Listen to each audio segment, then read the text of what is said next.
And so a big thing about this service that I like is how much you have to pay attention. And so throughout the whole class, I'll give you 3 things to pay attention to. So I'm either giving you a visual for you to picture like deflating, melting, peeling, and you're paying attention to that, or I'm giving you a certain cue that you should pay attention to, like rolling your hips, tucking your hips, so you have to pay attention to that, or a feeling, so like feeling your abs, feeling your glutes, and then you can hold on to that. So the entire class, whatever you're doing, make sure you really pay attention to that. But for now, just start with your regular breathing. So just lay on your back, breathe in and out through your nose, don't change anything about your breathing, and just see how well you can hold on to that with your attention. So you want to be able to follow it from the inhale all the way to the exhale. And you can close your eyes if you want.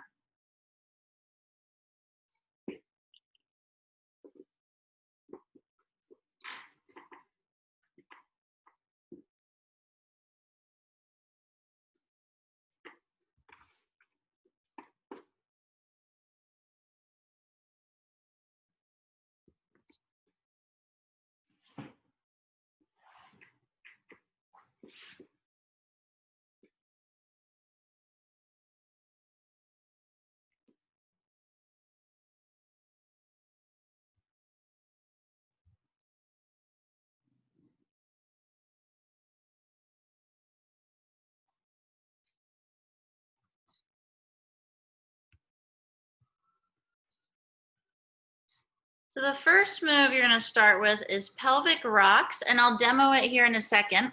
So I've been playing around with more extension, back extension, even though I don't coach this at all on the training floor, like I don't coach people to arch their back, I still want people to be able to do that and not be scared. So in the past, when someone would say, well, it hurts to arch my back, that kind of meant my narrative of extension is bad. And I'd be like, yeah, because extension hurts you. I've gotten away from that mentality. So even though I don't want people to lift an extension, I don't want them to go to a yoga class and do like a cobra and think that they just injured themselves.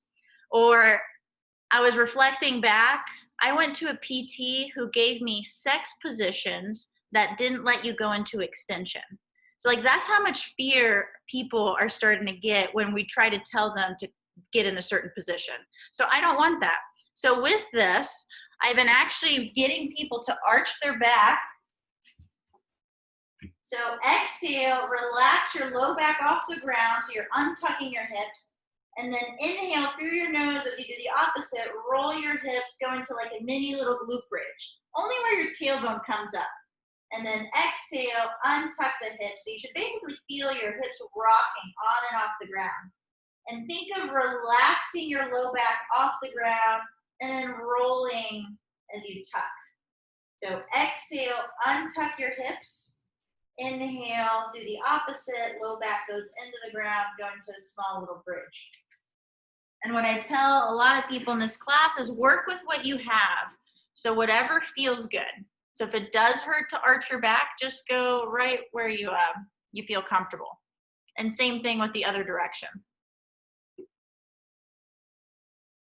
So exhale through your mouth. As you untuck your hips, your low back relaxes off the ground. And then inhale, roll your hips, tuck the tailbone.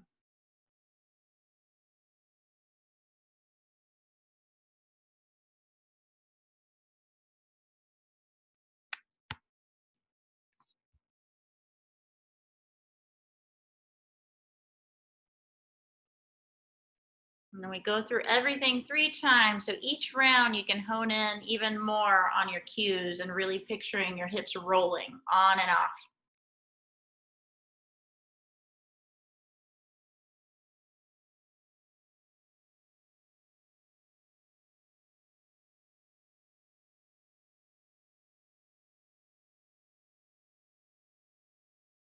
And take a break. So one that we practice almost every class is just fully exhaling. So look like this. You're gonna lay on your back, feet on the ground. You're gonna breathe in through your nose. Open your mouth. And you're going to try to get about 10, 12 seconds of exhaling. At the end of the exhale, you're going to hold your air out for 5 seconds. And then as you breathe in, just completely let go and relax. And then you repeat back to the beginning. So look like this on the ground. In through the nose, full breath out through your mouth. Picture everything deflating, deflating. And at the end, hold your air out for 5 seconds. And as you breathe in, just completely relax and let go. You can even breathe in bigger if you want, or a big breath in, and then repeat. So the goal is long exhale. So you're trying to exhale for about 10 to 12 seconds, hold the air out for 5, and then breathe in. And then John, I'm gonna have you lay on your right side and do the same thing, but just in side lying.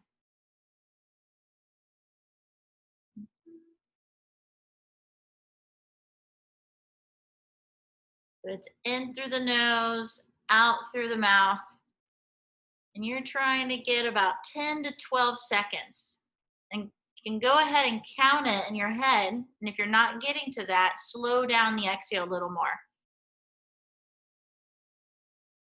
And then the 5-second hold probably will feel uncomfortable.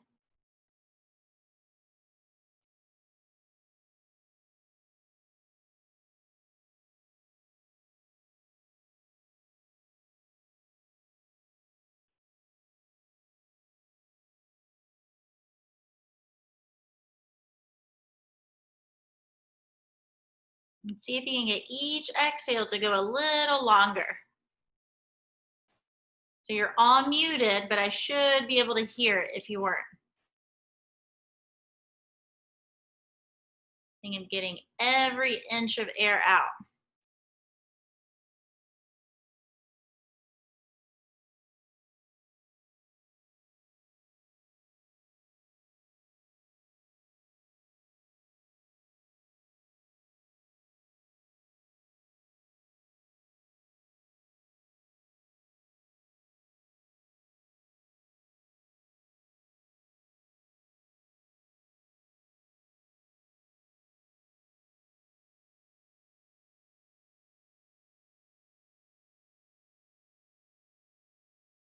And take a break. So now you're gonna flip over on all fours. You're gonna go elbows and knees.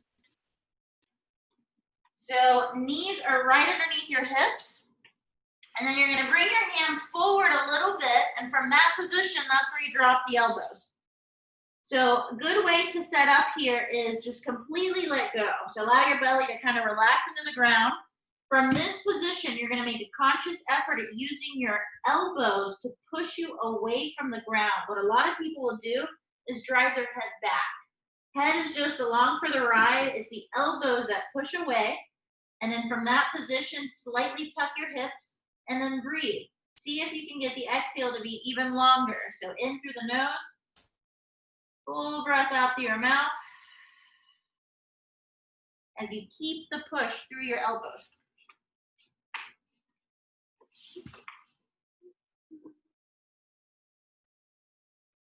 So Autumn, flatten the mid back a little bit. Yep. And then John, flatten your mid back a lot. And bring your elbows forward a little more. Nice. Now flatten your mid back again. And now shift the weight forward, but don't change your shape. A little more. Right there. Hold that position. And then Gretchen, bring your elbows forward a little bit. And now shift the weight forward a hair. And then push through your elbows. Perfect. And see if your exhale is longer in this position. The breathing stays the same. Full breath out through your mouth. Hold and then breathe in.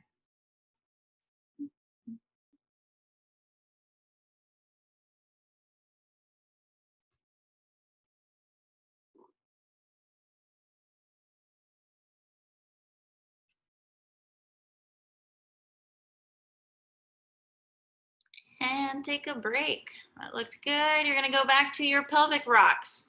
So Take a second as you lay down to just completely let go of your upper body.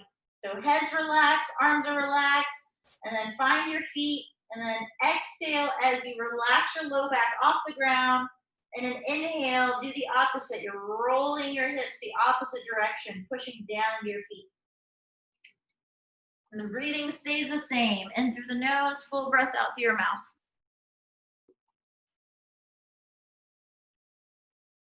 And do as much movement as possible through your hips. So think of your hips as driving all of the movement. Your low back is just along for the ride, so it's not actually really working.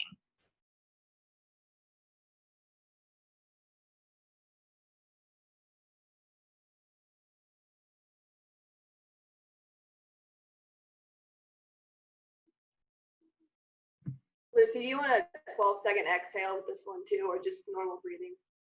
If you can get about 12 seconds, yes. Okay.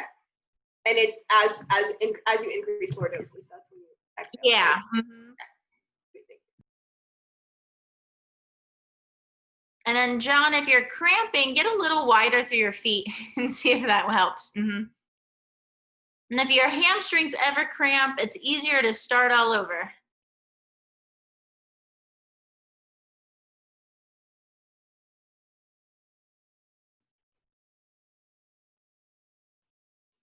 And relax. So now your legs get to relax, and you're going to go back to the exhaling with a 5-second hold.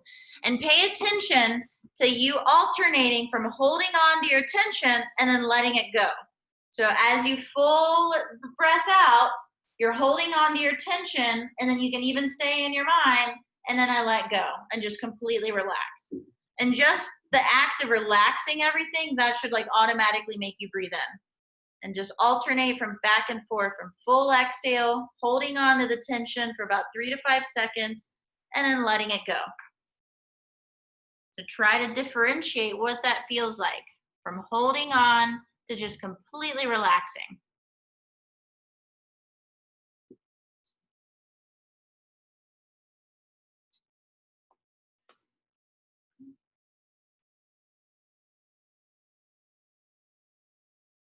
And it should feel uncomfortable. You're exhaling so much that it gets uncomfortable.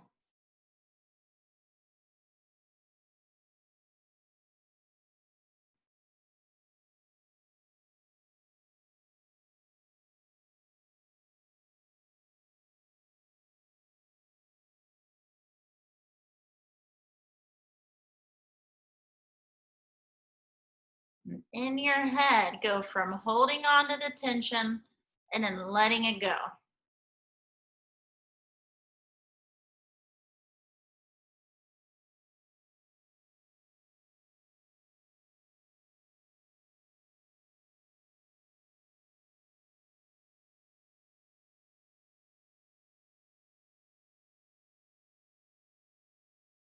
And take a break. So you're going to take the same breathing into all fours. So notice when I set up, I'm here and I relax. So my head is facing the floor, so my eyes are facing the floor. When I use my elbows to push away, notice my face is still facing the same direction. So if you hunch, you're going to notice that your eyes are going to migrate towards your knees. So completely relax. Make a conscious effort of using your elbows to push you away from the ground. Your eyes should be in the same spot. Slight tuck through your hips, and then breathe.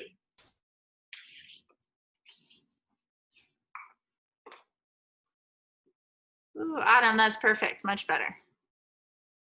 Good, Gretchen.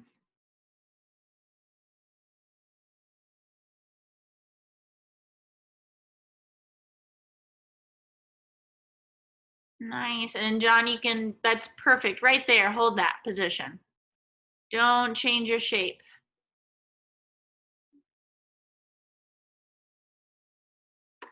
And then Lacey, stay there, but just kind of relax your head forward a little bit. That's better.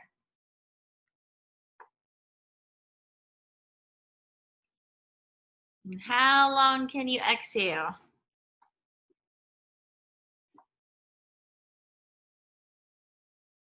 And take a break. So you're gonna go back to laying on your back, but instead of rocking, you're just gonna hold the glute bridge position. So only half of the move. And we're gonna go a few rounds of this. So find your feet.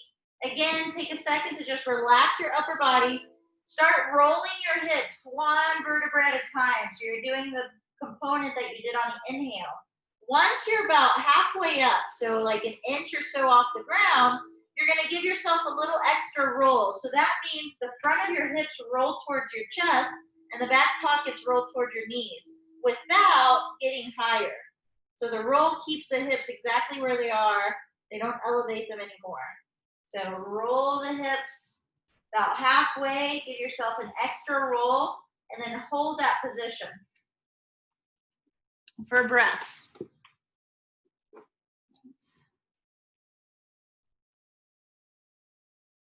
So the way you get up there is by rolling, and then you stop, give yourself that extra roll, and then just hang out there. Think because you're pushing into your feet, that's how you're able to hold yourself in that position.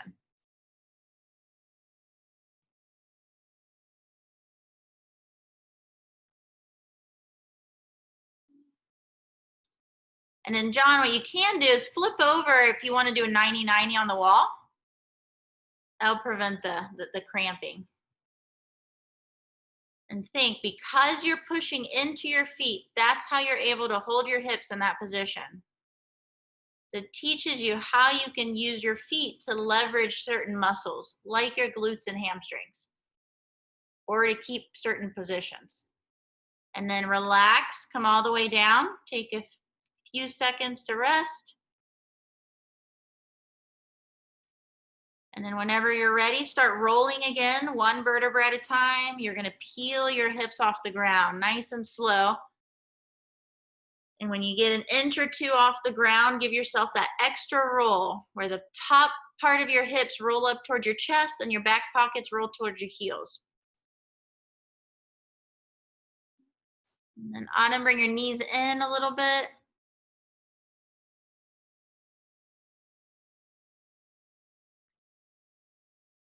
And go back to paying attention to your feet.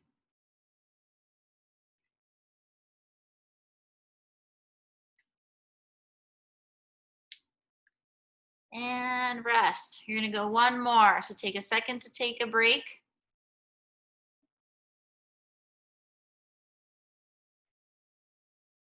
And then whenever you're ready, start rolling your hips.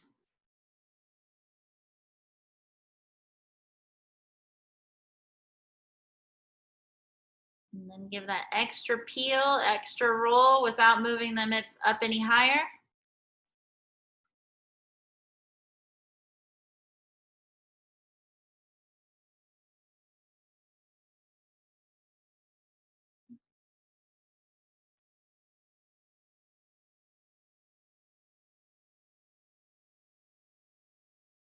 And relax.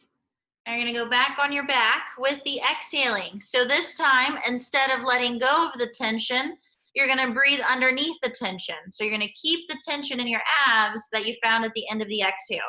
So the inhale is gonna feel way more limited. It's gonna feel way deeper. So it's in through the nose, full breath out, hold for 5 seconds, and instead of letting go, you hold on to it, and you breathe in, and then you repeat that. So it will feel limited. It'll feel like you're not getting enough air in, and that's normal.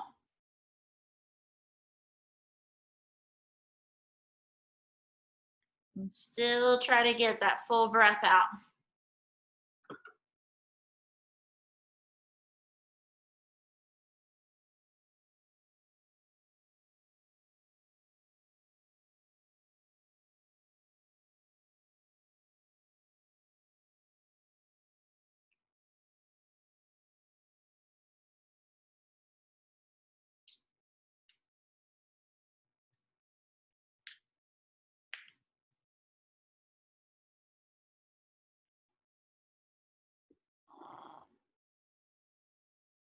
And relax.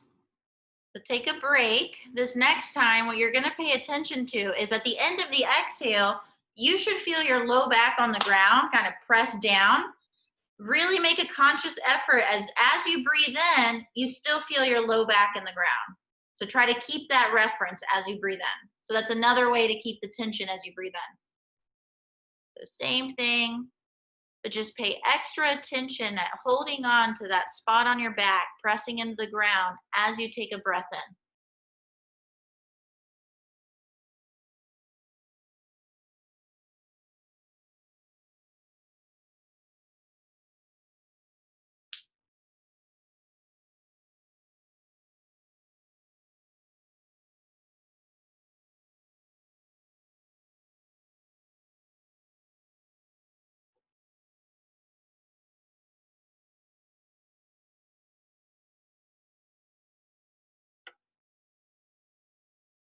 And rest. Now you're gonna add a little more intensity. So you're gonna bring your legs up, but you have to keep the same position that you were just practicing. So legs are gonna come up, and you need to be able to feel the same things that you just felt. It's easier if you bring your knees closer to your chest. It's gonna be harder if you bring them further out. So find that spot that's challenging for you. Heads relax, in through the nose. Full breath out until you feel the same thing.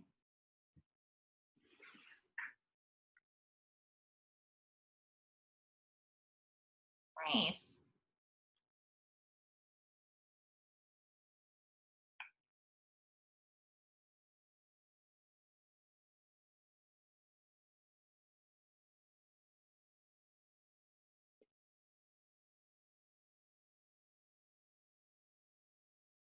And rest. Now flip over on all fours, last all fours. Remember the head and the eyes. So you're here and you're relaxed, and then your eyes are looking right by your wrist, or the same level, and then they stay there as you use your elbows to push yourself away, and then slight back pocket tuck and hold. So the whole time, your eyes are still facing the same direction.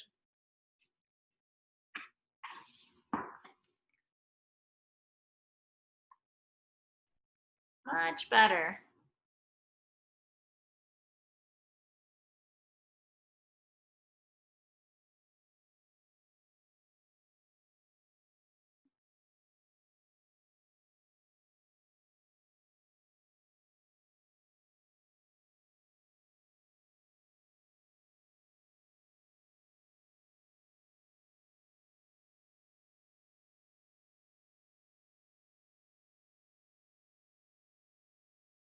And take a break. So now we're gonna go into quadruped tucking, and then Autumn, you can stay on your elbows. So this one, your back pockets are either, just like the pelvic rock on the ground, your back pockets are either gonna be getting pulled down to the ground or they're getting pulled up. So the whole entire time, you're either getting pulled down or pulled up. And the goal is you're only trying to get motion through your hips. So you'll set up upper body wise by unshrugging your shoulders, and the concept stays the same. I push away, but notice I'm not getting shorter. So my eyes are not migrating towards my knees.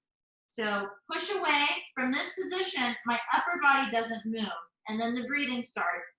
Exhale, my back pockets get pulled up, my low back relaxes down, and then inhale, back pockets get pulled down, and I'm trying to only get movement through my hips. My upper body doesn't move. So whenever you're ready, set the upper body, give yourself a nice push. Nice. And exhale, back pockets get pulled up. Inhale, back pockets get pulled down. And all of the motion is being driven by your back pockets.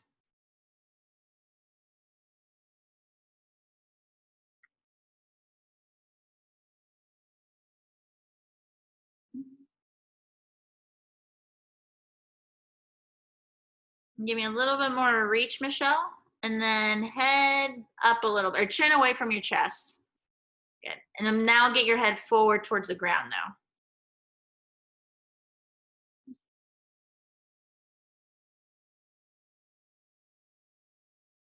So notice the motion that you're doing with your back pockets. They're either getting pulled up or they're being pulled down, and try to move them as much as you can. as long as it feels good. And take a break. We're gonna go into half kneeling where you're doing the same motion. So forward lean. So what you'll do is one knee up, one knee down, and then you're gonna shift your hips back. So you're gonna bring your chest forward.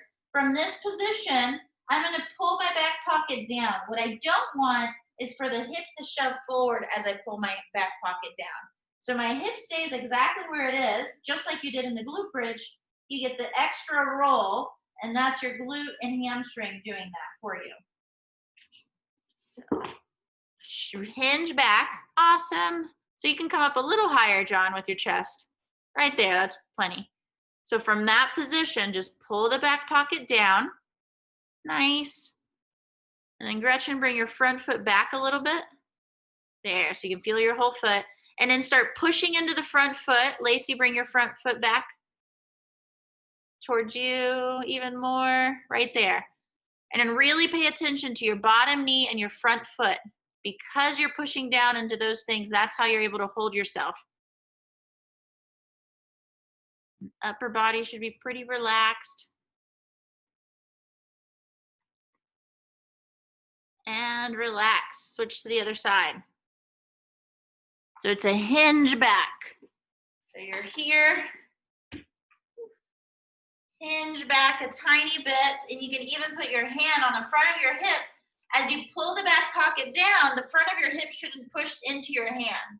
So keep it back, and it's a roll without moving forward in space.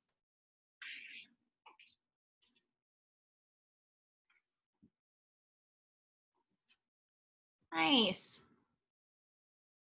Gretchen, pull your back pocket down even more. Awesome. And now from that position, shift the weight forward. There you go.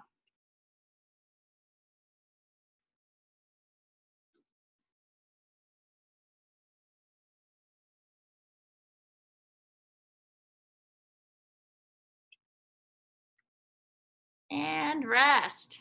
So you're going to go back to all fours. Quadruped tucking.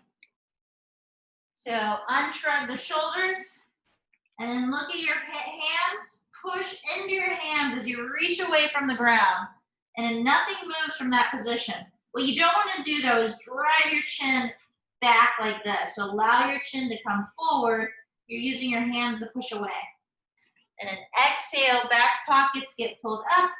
Inhale, back pockets get pulled down.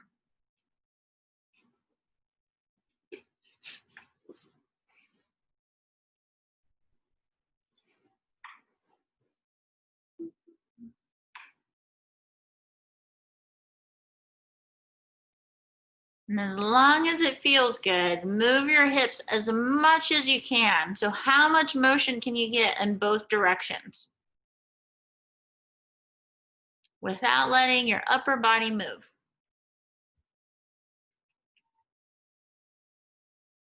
And pay extra attention to the motion of your back pockets getting pulled down, because we do that a lot on the training floor.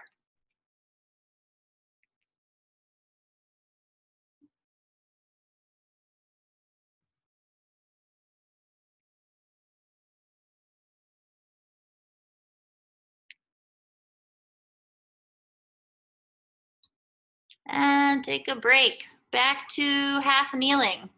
So if you shift back, see, you can see me better this way. So if you shift back this way, where my chest comes forward, and then I tuck, that's gonna take some weight off my quad and my knee. But if you shift forward like this, where you allow your front knee to come back, that's gonna put a lot of weight on your knee, and you're actually gonna feel it more there. So look at your front knee, hinge back. Notice how it doesn't move? That's where you know you haven't done this. So hinge back, tuck the back pocket, and then hold. Yes, much better. And then John, get a little taller through your chest. So you don't want to hunch over too much. And then Gretchen, you can get a little taller too. Right there.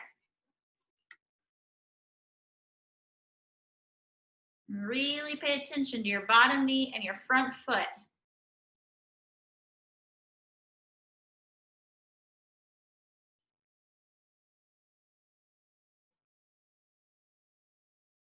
And switch sides.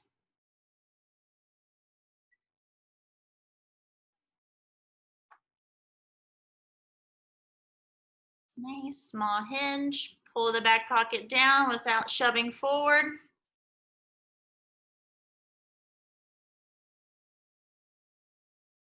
So this is how we start everybody in half kneeling, and then once they become more competent with their body, we get them taller and taller to like a regular half kneeling.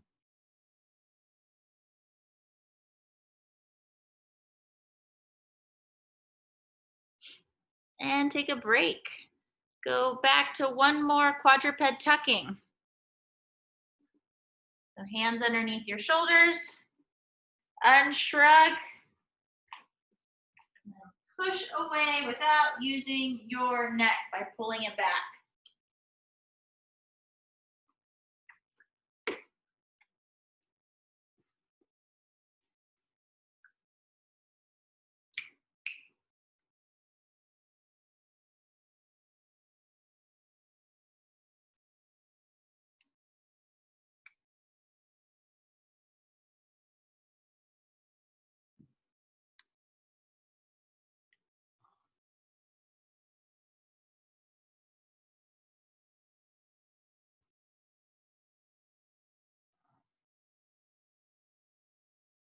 And take a break.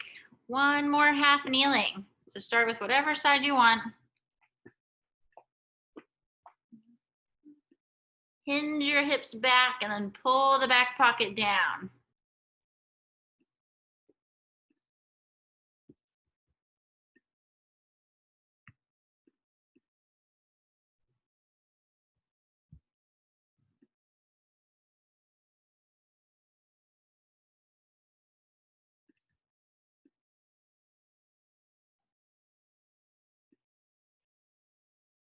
And switch sides.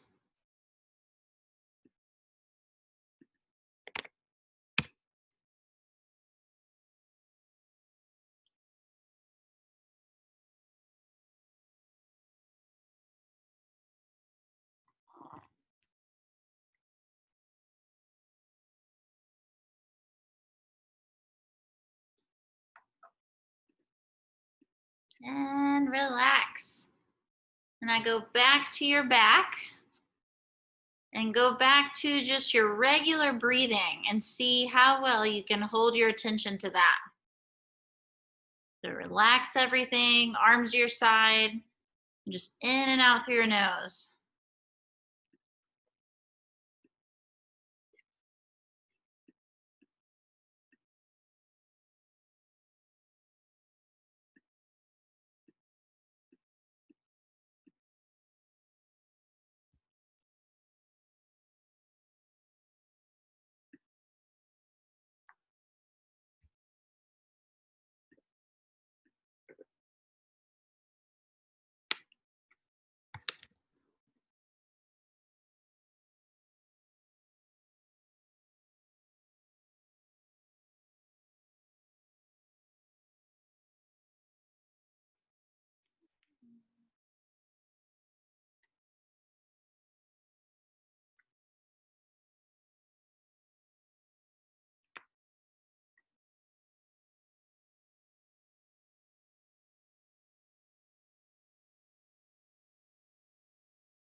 And whenever you're ready, start moving around.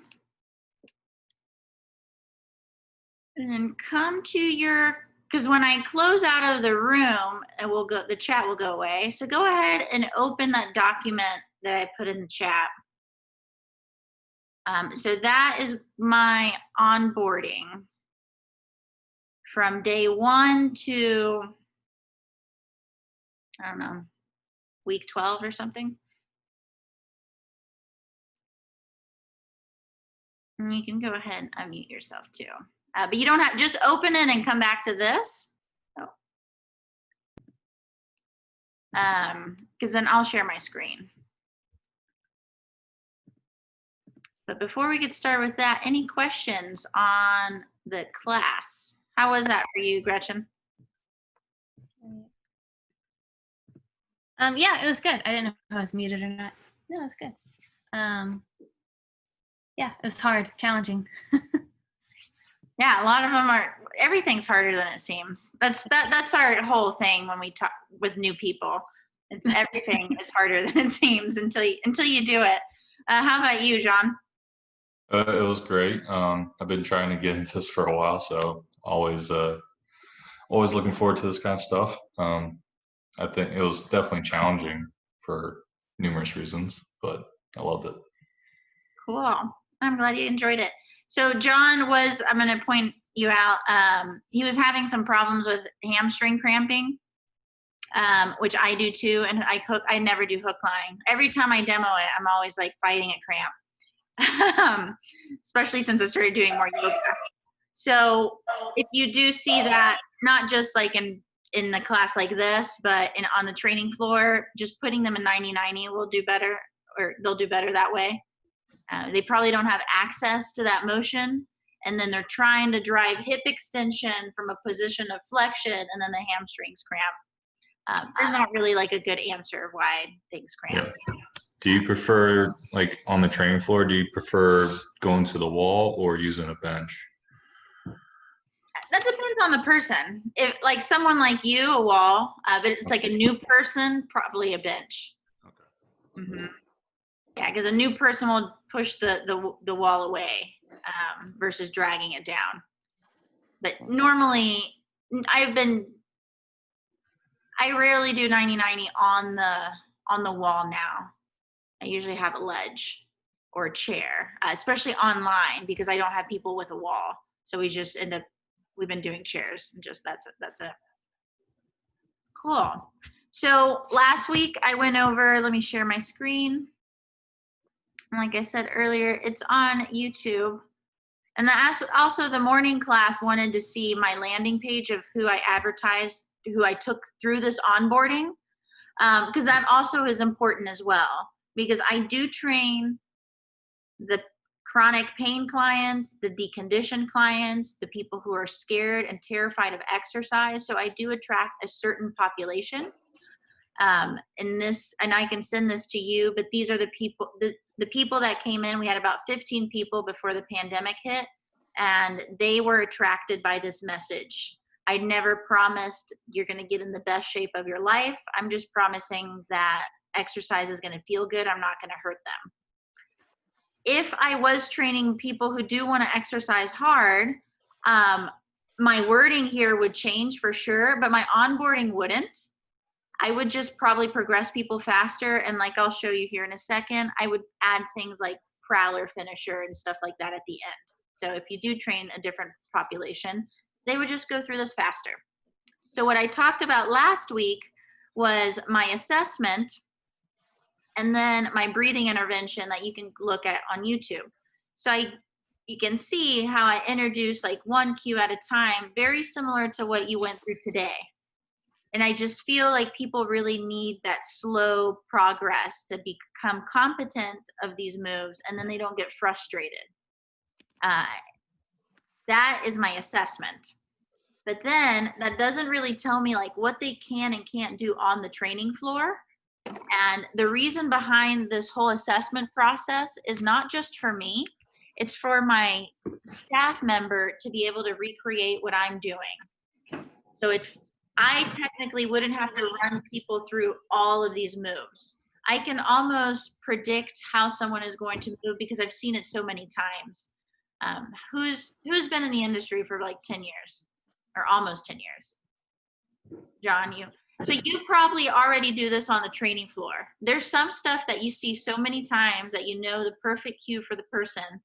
But if I asked you, well, why did you pick that cue? You probably wouldn't be able to tell me, other than I just seen it so many times And I've fixed it so many times that this just one cue is what came out of me.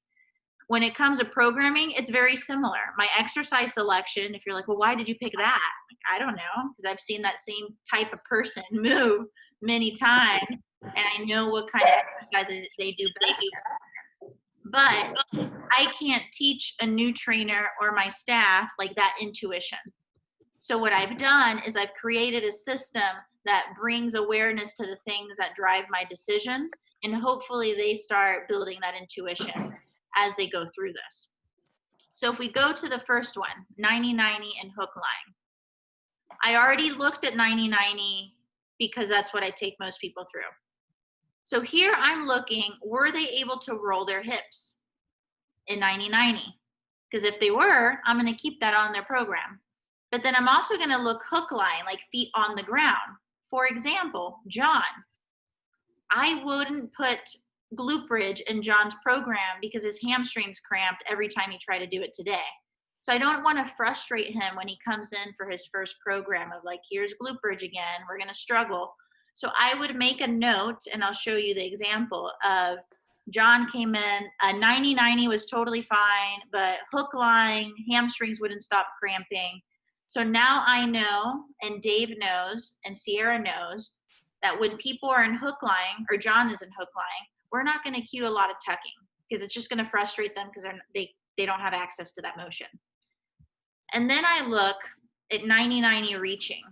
So they're laying on their back. And the reason it's a 90-90 is because they were already there.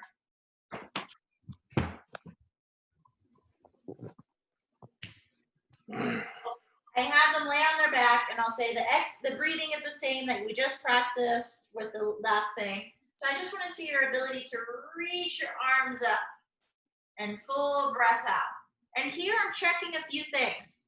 I'm making sure that they can reach forward without shrugging. If they can't do that, I'll try a pillow, because sometimes that helps. Sometimes it doesn't. You won't know until you try it. So I try a pillow, and I check in again, like, how's that? Like, okay, yeah, that's better. Or no, it's not. I only feel my neck. The other thing I'm checking here is, do you feel your abs? Because some people struggle at the beginning to feel their abs. So if they don't feel their abs, I'm going to make a note. I'm not going to ask much about that. I'm not going to go heavy on all the supine ab exercises like dead bug and wall press abs because they're not even feeling it right now. But if they do, I make a note of that. So someone tell me, if someone really struggles with 90-90 reaching, what's something that you might avoid in their first program? And I'm not looking for like a answer. There's many things. So I'll give you an example. For me, I love arm bars, like supine dumbbell arm bar, just reaching the weight up. I put that in every program. But would I do that for someone who can't even do a body weight reach? No. So I would go and take it off. So what's something else that maybe you wouldn't put on here that someone struggles with 90-90? Push-ups, horizontal pressing. Yeah, 100%. Just because they weren't able to do that, probably a floor press is not going to look good either. But again, context. My people who are in pain and they might have shoulder pain, I might not put that on there. But if someone sucks at reaching, but they're just there to gain strength, I might leave it in there. So it depends on who I'm working with. And then sideline, I don't do much of that. But if someone is a wide infrasternal angle, I will try things on sideline. And what I'm paying attention to here is how far did I take sideline? Some people can't tuck at all in sideline. So I would write that on there. Struggled tucking, but the exhale looked good. So now when they come in the next day, Dave doesn't try to go with the tucking, because what's happened in the past before we didn't write things down or we wouldn't communicate, I'd be like, all right, now try to tuck your hips. And I struggle with this. I couldn't do it last time. So they're already frustrated with all these cues. So if I would have written it down, then I would have, or Dave would have written it down, I wouldn't have said anything, and we would have just worked on what they worked on successfully. Quadruped position. Sometimes people look great, sometimes they don't. So if I have someone in quadruped, It can be for a couple reasons. You can never know for sure. But if I'm here and I'm like, okay, so watch me, and I mirror everything. I've gotten away from a lot of manual cues just because new trainers don't have experience with manual cues. So what was happening was me and Dave were doing things that our employee couldn't do, and it was very obvious. And now with COVID, we can't use our hands, so it works out. But I've been way more successful mirroring the client with everything and having them understand it better than me putting them there with my hands. Because then they're like, well, I don't know how I just got here. So I'll get right next to them and I'll say, okay, so relax everything. I want you to push away without hunching over, and then see how you can do that. So if they're here and they keep doing this, they keep telling me they only feel their upper traps, even though I tried to cue it for a minute or so. What exercises would you maybe avoid in their first program? Just like an all fours bear hold or a push up. Yeah.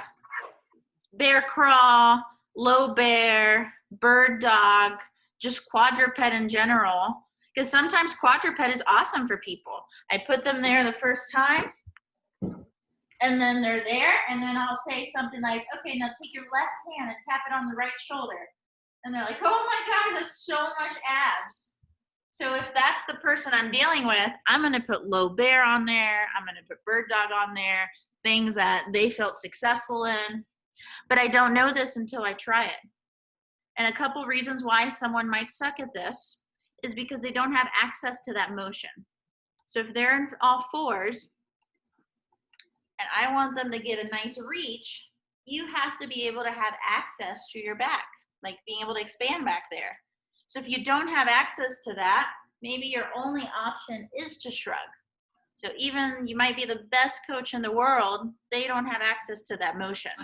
It's going to be frustrating to try to keep them to do it over and over again. Another reason, and this is me just, it's not, I made it up, but this is what I'm thinking. I deal with people who are very deconditioned, and they really struggle with 90-90 reaching. Like 5 pounds is a lot for them. So just think, now we flip them over, and now they're holding their body up, their head. So their head and their rib cage is more than 5 pounds. So what I might be seeing there is just people are very deconditioned. So they're not strong enough to hold themselves up and feel all the right things, like not feeling their neck and feeling their abs. So that might be another reason. So I look at quadruped and I make my notes. Were they successful? Where did they feel it? What variation did I try that they liked and did well with? I don't try cat-cow with everybody. If I do cat-cow, it's because I've failed, and quadruped looked awful, reaching looked awful, and 90-90 looked awful. So if you see people doing cat-cow in my program, it's because they don't take cues well. And then I'm just trying to get them to move something. But there I'm paying attention of like, where are they moving their body from? Are they able to move through their hips? Or despite my cueing of only move through here, this is all they can do. And I let that happen. It's like you almost have to teach it wrong, and then when they become more coordinated with their body, you can undo some of the stuff that they've learned. And then rock back variation. I try rock back with everybody because I really like to restore people's ability to expand their whole entire back, and that's what rock back does. So my rules for rock back are 2. The spine needs to look nice and smooth. It needs to look pretty like a rainbow. What you'll end up seeing is people will be way too flat, and it'll look like this, or their back will be flat, mid back will be flat, upper back will be flat, and what I'm looking for is a nice, smooth, round look. I don't want this, and I don't want this. The other rule is the upper traps. So if someone's here, if someone was facing the other way, so their head was here, I will walk up to them and touch their upper traps. So if I was here, I would make sure, okay, upper traps are nice and soft, and now push away and check if the upper traps are nice and soft. So those are my 2 rules. The back needs to be nice and rounded, and then upper traps need to be soft. If they are not, that's when I play around with a few Eric's pads. First thing I will try is, all right, try that again, elbows elevated, because maybe they don't have access to that, so their only way to get down to the floor is to shrug. So if I bring the floor up, that might fix it. Another thing that I'll try, if they're very flat, I'll try a pillow over there between their stomach and their legs, and that sometimes fixes it. Sometimes I'll do a pillow between the legs and the elbows. I literally don't have a reason behind any of those. I'm just playing around until it looks good. And once I find a variation that looks good, I write it on there. So let's say I just did it with Jane, and I did a pillow between her stomach and legs. And I want to make sure I write that on there, because if Dave trains her the next day and I forget to write that on there and he has her do regular rock back and it looks awful, I don't want her to be like, well, Lucy did this one thing, because that's happened in the past and it looks bad on us. It looks like we didn't communicate. So whatever variation you tried, it needs to be written on there, so now they don't have to remember and it looks like we communicated about them. And another problem you'll see with rock back is people are just really stiff and they can't sit back. So I wouldn't do rock back with those people. Does someone have a question? I got a question, Lucy. Yeah. With the rock backs, do you ever consider having them do the variation where their shins are on the bench and then they invert with their hands onto the floor? Yes, I have done that. I had everybody do that at one point when I was obsessed with that. So that's one. Yeah, I'll try that one. I like that one for people who are like me, like hypermobile people. That works best for the people who are hypermobile. And then that also works best for people who might have like very limited external rotation. Because if you're in rock back, you're asking them to externally rotate from the humerus. So if you go arms straight, you can get rid of that. So I've had people like with shoulder problems not be able to get in the rock back position. That's me currently. Yeah, so then there I would go with the knees on the bench. Hey, Lucy. Yes. Hey, one other question on the rock back. What for somebody that can't get butt on heels, putting probably a pillow or something behind the knees, is that worth going after, or is it still probably, in your opinion, like just don't go there at this point? Oh no, I would go there. Yeah. Okay. Yeah, pillow between the knees like this. Yeah, somebody, like I can't get my butt on heels really. Yeah, I would go even 2 pillows. But Yeah. if you do more than 2 pillows and your rock back is now like this, and it's proper. Right. So when you do see that, I write no rock back. Right. Okay. Good question. And then when I go over my initial program, I love doing landmine pressing with everybody. But I gotta try it out first. I want to make sure that they can at least press the 15-pound bar without shrugging. So they go in the short seated position. We have this landmine bar and they go around of that, and I just see if they can do it. If they can't do it, then I'm gonna take that off of their initial program and I'll do more like a pull down. And then our favorite squat variation. I usually start, and this depends, these last two, half kneeling. These last two, if I'm dealing with someone in pain who's really scared, extremely deconditioned, they're already smoked by the time I get to that. So I don't always get to that point just because of who I work with. But if I'm dealing with someone who's not that deconditioned, I will look at their half kneeling. And it's the same thing that you all just did today. How well do they do half kneeling? And this one is also important to get the variation, because we will add a bench in front of them a lot of the times to keep them in that right spot. So if someone did half kneeling and I had to put a bench in front of them, I make sure I write that on there. And I also make sure I write things like, something that comes up a lot in half kneeling is knee pain. And most of the time, getting them to plantar flex their foot in the back gets rid of that. So I write that on there. So if Dave comes in, hey, make sure you get off your foot. Or if they're with their toes up, Dave can say, how's that on your knee? I'm like, it's fine. I'm like, that's really cool because when you did it with Lucy, that hurt your knee. So that's another thing that you could also keep in mind is remembering what are the tweaks that you had to do. And then squat variation. I always start people with a ramp squat hold. And for those who don't know what that is, everyone's on a ramp just because it makes things so much easier. Or mine is. So if this was a ramp, the barbell's right here. So they hold on to the barbell that's on the rack so they don't have to like hold it up. And then I get in front of them. So just like you are with me, you're about to squat. I'm mirroring you from the side and pull the back pockets down and squat down and hold. And I just see how well they can do this. Some people who are very conditioned to keep their knees back, they will always squat like this. And I don't want to frustrate them because I have to continue to cue the same things over and over again. So I'll say squat down, they still do this. And I'm like, bring your knees forward, and then they lose their tuck or they lose their heels. So with those people, I go over to the wall and do a wall squat.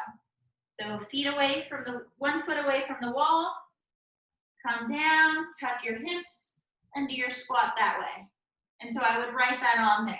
Ramp squat didn't go so well, so we did wall squat, and that seemed to work really well.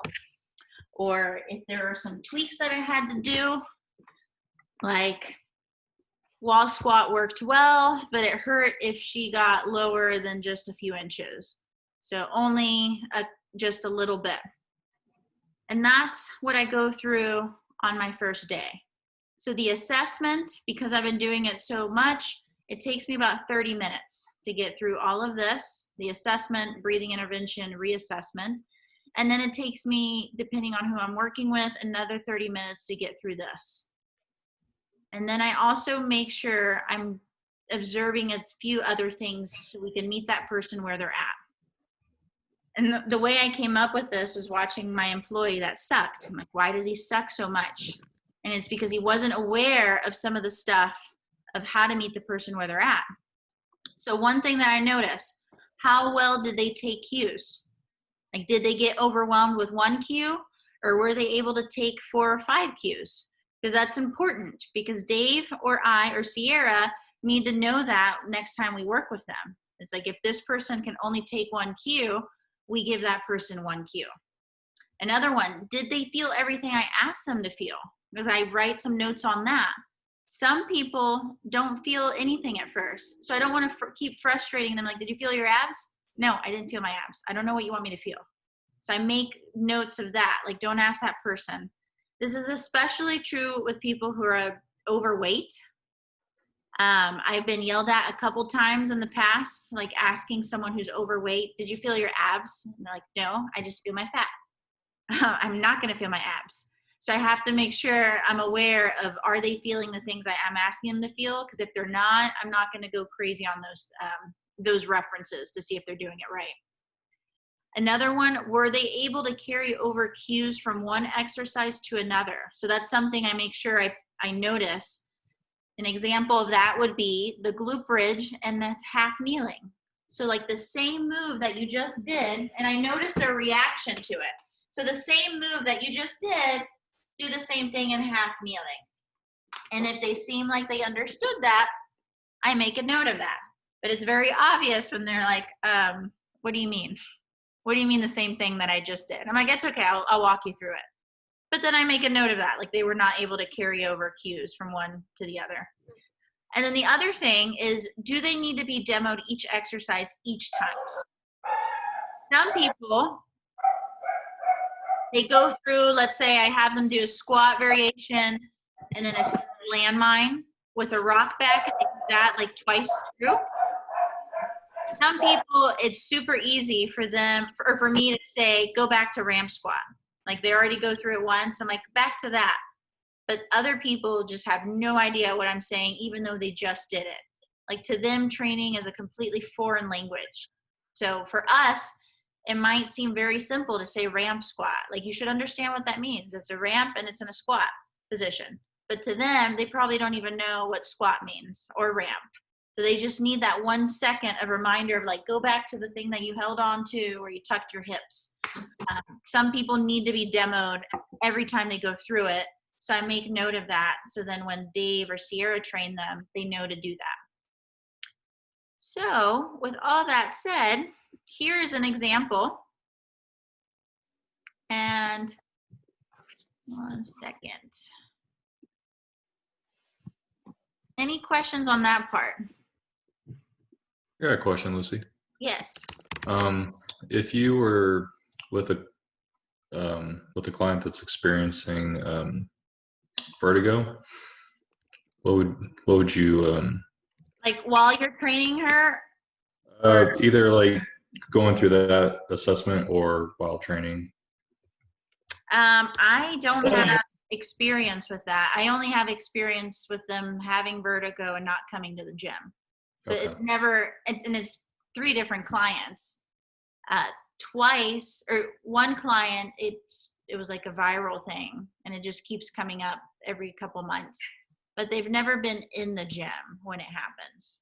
So I've Okay. dealt with that actually quite a bit.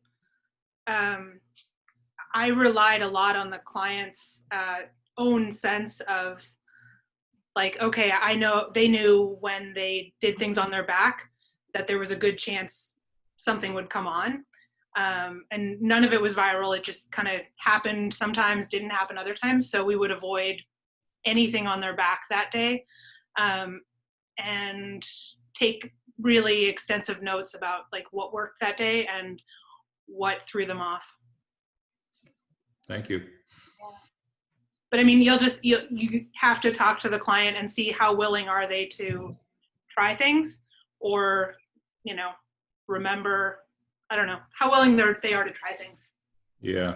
Right now I'm just in the process of just stopping whatever brings it on and changing to a different exercise.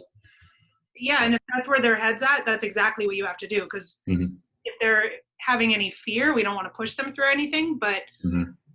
something that really worked with me the first time it happened with one client, which, I mean, she was very afraid because she didn't know what was happening. And I mean, I just said, hey, if you want to, go sit down and call it for today, cool.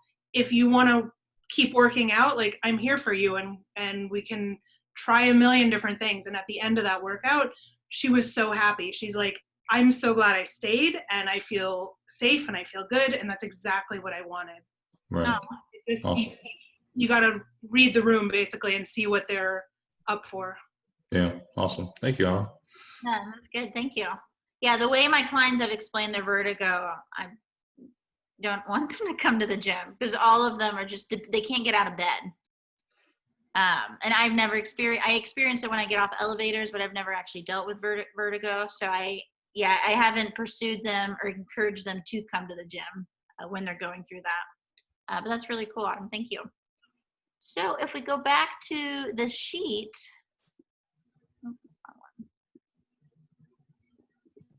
this is our template for someone's first semi-private. So what we just talked about, that was my one-on-one session with me, movement consultation. And then when they come in their next time, it's going to be in a semi-private setting. And this is our general template that I run everybody through, but then I use what we just went through to modify this template. So the 5-minute walk, it's there for 2 reasons. One, when you're dealing with someone with chronic pain, they have a very sensitive system when it comes to their pain system. So the way our body produces pain is like a smoke detector. When appropriate, like if you're burning the house down, it should go off. And so if you cut your foot, you should feel pain. With someone with chronic pain, that system is very sensitive.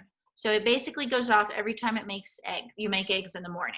So it's not appropriate for it to go off all the time. Cardio can bring that sensitivity down. So if you ever have those people that everything hurts all the time, every time, like every time you cue them to tuck, every time they do half kneeling. And just, it doesn't get better over time. Like you've been doing, and I have like 2 of those people. I have one lady, I haven't progressed her in 5 years. I blame her PT because she keeps her on a reoccurring, and she's been on a reoccurring for the last 6 years, and her PT has made her like so sensitive. Any type of weird soreness, now something's wrong, and she has to go get it put back into place. So these people have a sensitive system. Cardio can be amazing for them. If I have a client who has a big flare up, I usually am like, oh, perfect time to do cardio. You know, that's the best thing you can do for a flare up. But the other reason I have this on here is because this person is new. And if my 3 other semi-privates come in right at the same time, and then I have one person's like, I hurt my shoulder, and then the other person has a new program, it buys me 5 minutes.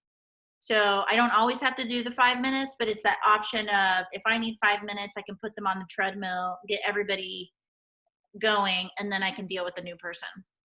But this is our template. I like to start everybody with the 90-90 tilts on the ledge, where they're just tilting their hips up and down. They're not really focusing on the breathing. And then 90-90 reaching, which is just reaching in the 90-90 position. Half kneeling, and then this is a superset. Then they go through half kneeling and some type of quadruped, and then a ram squat and seated landmine. This usually takes about 40-ish, 45 minutes. If I have someone who's more advanced, who wants more of a workout, then at the end, I can do whatever I want. They can push the sled, they can slam the rope, they can do a little 30-30 just to kind of finish them off. But I do want everybody, no matter what, to go through all of this, because it's learning the lingo, learning the positions, learning the cues. And what we tell clients is, if you really nail this down, you're just so much more successful with your programs and with your training. So let's go over an example. Jane came in, and 90-90, she struggled in hook line with her feet on the ground. She only felt her back.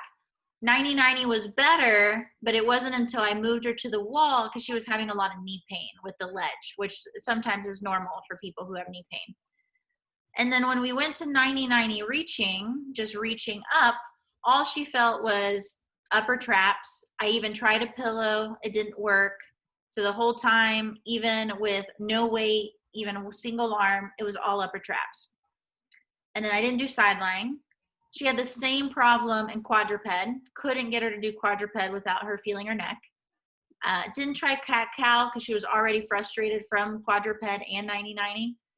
Then rock back variation worked really well, but it wasn't until I put 2 blue pads under her elbows. So I wrote that on there. And then I didn't even try seated landmine because everything else didn't go well. So I could only assume she's going to shrug. So I just went and tried a pull down, and that worked really well because it was assisted on the way up. So I was able to get her not to shrug. Half kneeling worked really well, but I had to put a bench in front of her so she wouldn't like fall over to one side. And then the squat variation, she was the type of person that had always been told to keep her knees back. So I kept trying to get her to knees forward. It wasn't working. So we went to a wall squat, and that worked perfect. So with all of that, what are a few things that you would change on here?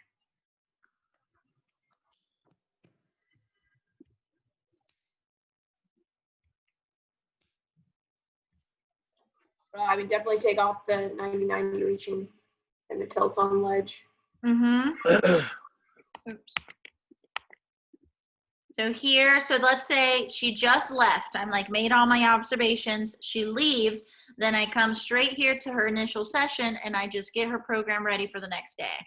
So here I would go 90-90 tilts on the wall. And then I would get rid of 90-90 reaching. So we can assume this person's very deconditioned. When they can't do reaching, I will just do exhales. Okay. And we can pretend too that I wrote on the movement assessment that she really sucked at the pause. We only worked on the exhaling. So here, just so Dave and Sierra would know. So that way I'm not overwhelming them, and we're like meeting that person where they're at. They're only working on the full exhales. I don't care how they breathe in or holding at the end. And then half kneeling forward lean. Normally I don't have this on there, but I would write bench in front. So that way Dave knows that the bench has to be in front of her. And then would I do quadruped breathing? Do the rock back instead. Yeah. Rock back breathing. And again, remembering what variation. 2 blue pads under elbows so Dave and Sierra or me can remember. So now they don't have to remember. And then on here, I would write the wall squat. And then we didn't do landmine, but we did pull down. And I try to remember to always write the weights because men really suck at picking weights for women who are deconditioned. You're the worst. Like, That is true. and Sorry. it's like you can't even imagine being that weak. That's what it is. And they are. Yeah. I've had to get Dave and my old employee, like, go look at that cable.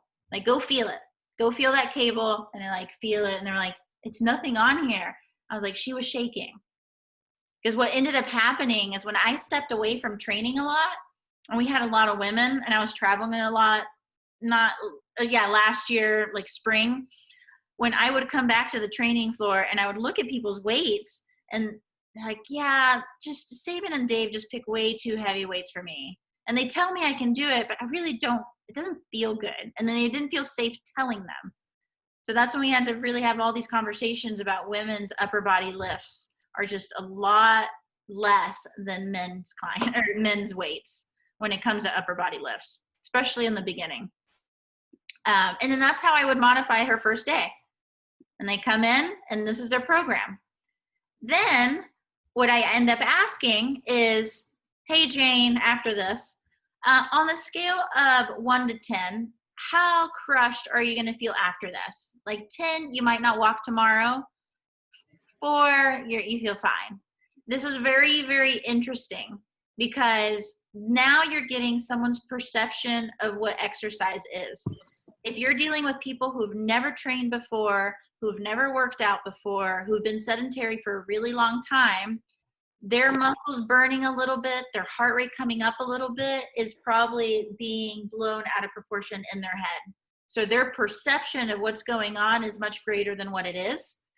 And what I get a lot is 8, 9, which is very interesting because to me it looks like they're doing nothing. But their perception of it is much greater. So if they give me an 8 or 9 or 10, I say, okay, perfect. So next time you come in, you're going to do the same thing. So now they don't have to have this anxiety of what more am I going to do? Because that was my limit. If they give me a 4 to 5 or like, it's fine, I don't know, 2, I say, that's great. So next time you come in, you're going to have 2 days. So what you went through today is basically just going to take about 10, 15 minutes because it's going to be your warm up now. And then you're going to have a whole other day and start your training. So depending on what the answer is there, that's how I modify whether they do this again or they don't. The people I deal with, sometimes they have to run through this 2 or 3 other times. But I'm also working with people who feel like they couldn't lift more than 5 pounds. And they only come in for 30 minutes because they don't think they're capable of doing a whole hour workout.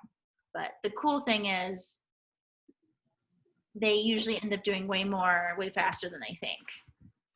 And then that is the first day. And then next week, I'm going to take you through the first program that people go through and then the second program that people go through. So any questions on that? Got one. I'm just curious. So I'm actually interested in eventually in a couple of years starting an online training business where I train clients in like physical therapy and training clients in chronic pain. Because that's after even practicing as a physical therapist for 12 weeks, I just have found that that's like something I'm really passionate about. Do you think that that could work as an online business, or do you think those types of people are more inclined to work with somebody in person because of the kind of fear that goes behind with moving? I would say it could definitely work. You would have your advantages, because I was actually starting to put together a program for chronic pain clients online. And instead of having a full hour session, I now have 15-minute sessions. And ideally, like to me, that's better. So you would be able to do 15-minute, like on True Coach that they do every day, and then like 30-minute Zoom sessions with you. So I think it could work. But then you also have all the disadvantages of you not being there. But you could also progress them slower. And out of all the populations out there, they don't care about being progressed slower. Right. So I think it would work. Yeah. That makes sense. And then like just another question.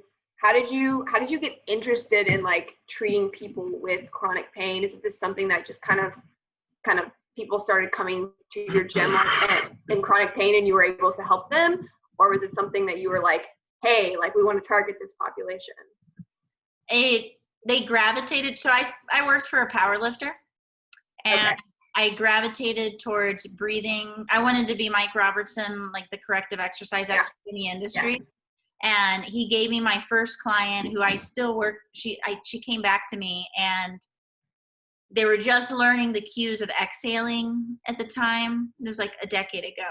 Okay. And she had frozen shoulder, and she had gone to all these PTs, and I just did breathing with her, and then her shoulder felt better. I'm like, I'm a genius because of all this breathing stuff. And then the people who were in pain gravitated towards me. And when I found out that what you need to do with pain is refer people to PT, and I sent everybody to PT. This one guy, I sent my mom there, my uncle, my grandma, all the clients, and some people got better and a lot of them did not. And I'm like pissed of this PT didn't do its job. He sucks. How am I getting results? And then I spent 5-6 years thinking I was doing something wrong, going out of my scope. They kept telling me, if you want to work with people in pain, you should go to PT school. But the problem was these people were already seeing PTs. Like they were already referred out. Right. So for a long, long time, I thought I was doing something wrong. Another PT who did an internship with Bill Hartman, she's like, you got to take it off your testimonials. Because every testimonial is like, I feel so much better after Lucy. She's like, take that off. Like, you're treating pain. I'm like, I'm not treating pain. I'm just training them like any other person. I just love the breathing stuff. And then I met Zach Couples. Yeah. And my friend Dave Rasko was like, you got to get your clients, all your trouble clients, to see Zach. And I was like terrified to let Zach know I had these people. So I would let him know about one person, and then he would get them results. And I'm like, well, I have this other client. And then I would let him know about another client. And then all of a sudden we're spending like 4 hours together every weekend working on people. And then one day he asked, Lucy, you work with people in chronic pain. No, I don't. No, they're referred out. They're like, where else are they supposed to go? Like, I'm not doing anything wrong. He's like, no, that's amazing. It's amazing that you're giving them a space where they can move their body. You look at sleep. You're talking about meditation, and people in chronic pain need that. I'm like, do they? Like, aren't they like broken? And no one had ever encouraged me to learn about pain. And then when I met Zach, I started learning about chronic pain. I'm like, wow, they need sleep. They need community. They need to feel safe in their body. Like all these things that personal trainers can actually do. Yeah. And then that's when I started owning that I work with people in chronic pain. Yeah. After hiding it for so long. That's awesome. That's an awesome story. Yeah, I can tell you as somebody who has been recently through PT school that it's not all that it's cracked up to be. So yeah, getting people out of pain whatever way you can. Like if you're a personal trainer, do it. If you're a PT, do it. Like I don't see why not, you know. Counselor, nutritionist, trauma expert. Like once you start digging into it, it's like no one owns pain really. Yeah, we can all work together. Yeah, that's a good point. They should teach pain science with every profession. They should. I was at the intensive last year. No, the year before. Well, what year is it now? It's still 2020. 2019, I think. No, it's 2018, I think. And someone had just graduated PT school, and they said that they didn't even learn pain science in school. That it was still structure, pain equals structure. So yeah, it's messed up. It is, yeah. And my strength and conditioning mentor actually was the one that pointed me towards like Bill and Zach and all those people. And he honestly got people out of pain much better than most of my clinical instructors who were physical therapists. So not to say that there are not a lot of great PTs, that physical therapists there are, but there's just unfortunately a lot of them that are pretty mediocre, I would say. Yeah.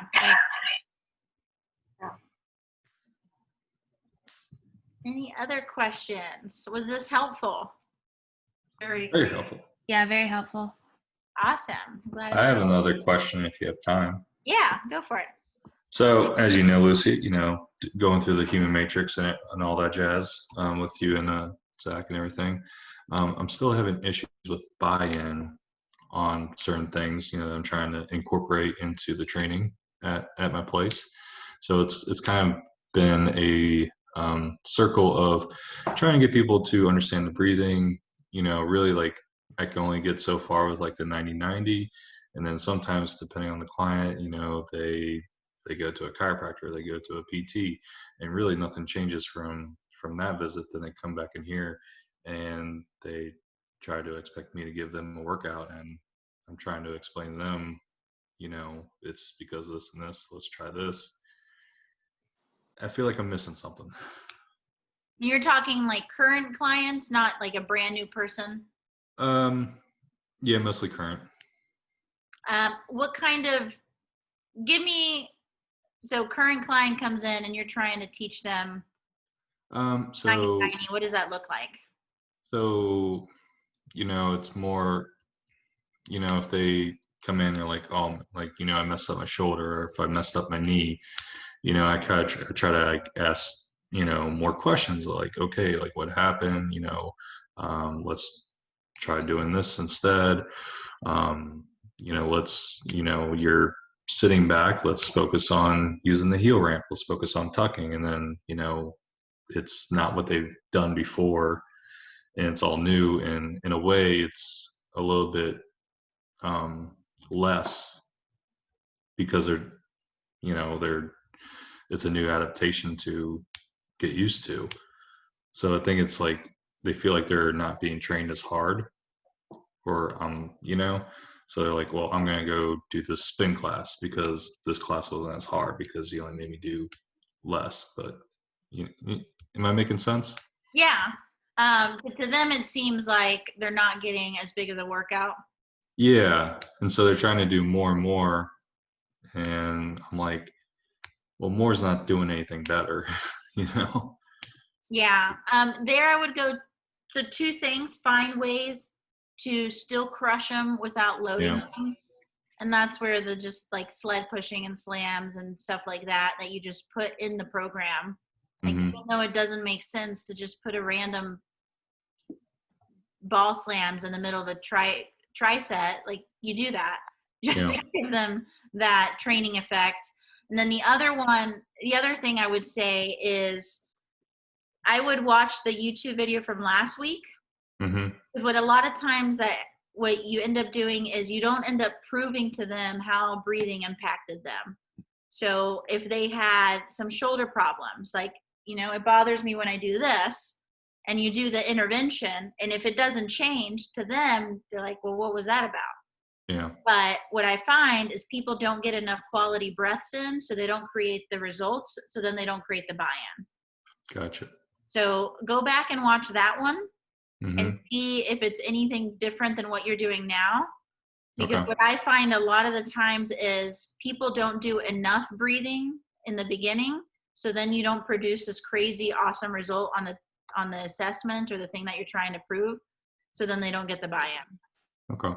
And then the other thing would be learning about, which I'm going to go over on Sundays, but then also practice for my course that I'm going to put out, is practicing talking about it and not confusing them, not even saying breathing, not even saying position, just jump straight to the goal. So yeah, it would be.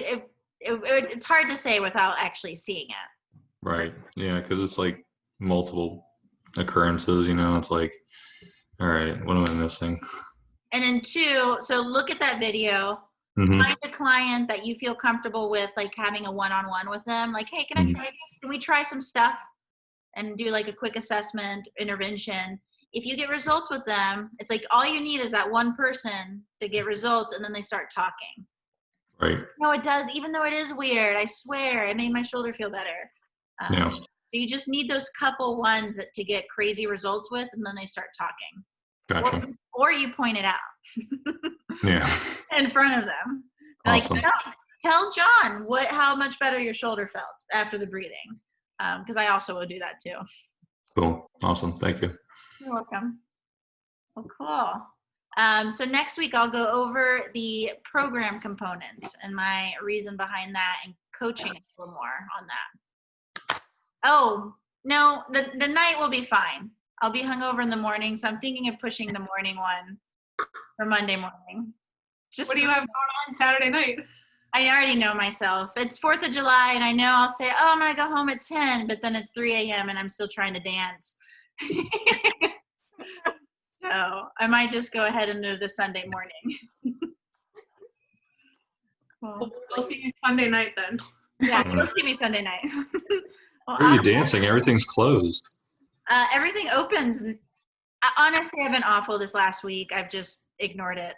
Just went and hung out with my friends. I've been so lonely because I live here with my cats. And I don't see my grandma or my mom, or I don't have clients right now. So it's just me. So I'm not putting anyone at risk. But yeah, apparently bars open tonight at midnight. Be careful. We love you, Lucy. Be careful. I'm going to my friend's house. Okay. Who has a pool and a huge yard. That sounds wonderful. Yeah, I'm jealous of them. Well, in Texas here, as Gretchen probably knows, we're going backwards. So, Yeah. Oh, really? Yep. We closed, I don't know if it's all of Texas, but Houston, where I live, like closed the bars, then closed pretty much everything, and we're going into lockdown again in Houston. What? Yep. Wow. Gretchen, you're in Dallas. Yeah. I'm in I'm Austin. still in Dallas. I moved to Austin in 2 weeks, but Dallas is doing the same thing Houston is. Like, we're going in reverse. Yeah. I don't think we're going back in lockdown yet, but they told businesses they could only open at 50% and bars are like closed. Yeah, because I'm in Dallas too, and I didn't know. I'm glad we're not going like on lockdown again. It's like I thought I just heard 50%. Yeah. Houston's doing some, like, I think we're doing like unofficial lockdowns or something where our threat level is, I don't know, it's like a red level. They're starting to define levels in here. So. Wow, that's crazy. I wonder, New York is not doing well with gyms. Mark Fisher told me, but he said he's like in the Facebook group with all the gym owners, and there is a side of the fitness industry that believe that what's his name? Cumo? Yeah, Cumo. Is being paid by the pharmaceutical companies to keep people sick, and that's why he's keeping gyms closed. So there's this like other like conspiracy theory of like why it's happening in New York, and so it's hard to like reason with everybody when that's part of the fitness industry thinks that. And Mark said like it might be 2021 before we're allowed to open. That's crazy.